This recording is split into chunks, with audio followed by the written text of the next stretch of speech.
Working with bats, you're not only dealing with biology, but you're also doing a little bit of engineering.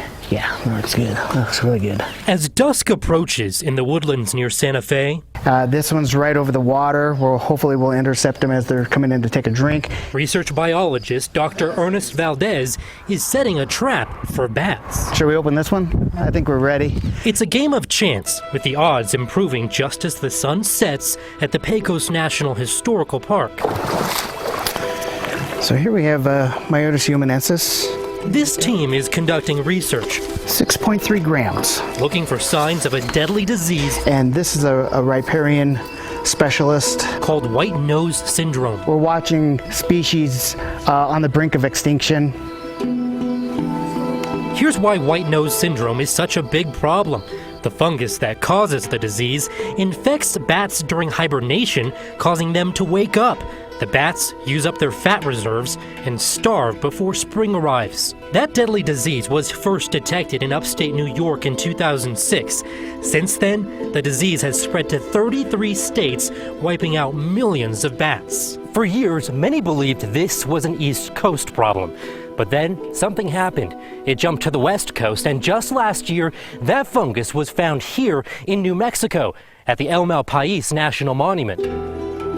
It's spreading faster and faster to the west. The fungus that causes white nose syndrome has also been detected at Carlsbad Caverns. Now, across New Mexico, researchers are trying to determine if any bat populations here have contracted that deadly disease. Unlike the east, we don't know where these bats are roosting, and we don't know much about their natural history.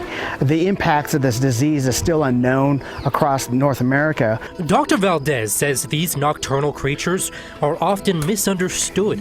However, they are vital to both a healthy ecosystem and to New Mexico's economy, specifically through agriculture. We're looking at bats that can have impact on corn crop pests, alfalfa pests, and a variety of other crops that we have here in the state. The National Park Service estimates bats save farmers more than $3 billion nationally every year in the form of pest control. We've been watching what's been happening across the country, starting in the East Coast, and the infiltration of white nose syndrome occurring. Carl Cordova with the National Park Service says new research is key to helping manage parks and protect wildlife. The type of education that we might want to do with our visitors to help them become aware of the threat to this native species that's living in their national park.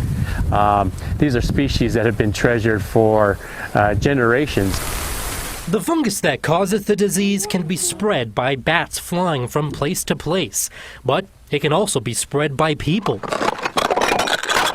I don't want to be responsible for wiping out the bats. But as caver Dan Schultz learned, there are some ways you can help prevent the spread of white nose syndrome. We studied up on this before coming out here, so we made sure that we had equipment that was all prepared. In many cases, you're responsible for making sure your personal belongings, like your backpack, are decontaminated. But here at El Malpais National Monument, they've put in these decontamination sites to make sure that you don't track any of that fungus in or out. Here's how it works. You scrub your shoes free of debris, open the hatch, then step into a solution of hydrogen peroxide, which kills that fungus on contact. And you do this process both before you go into a cave and once you've left one. Experts say the disease threatens half the species of bats in New Mexico.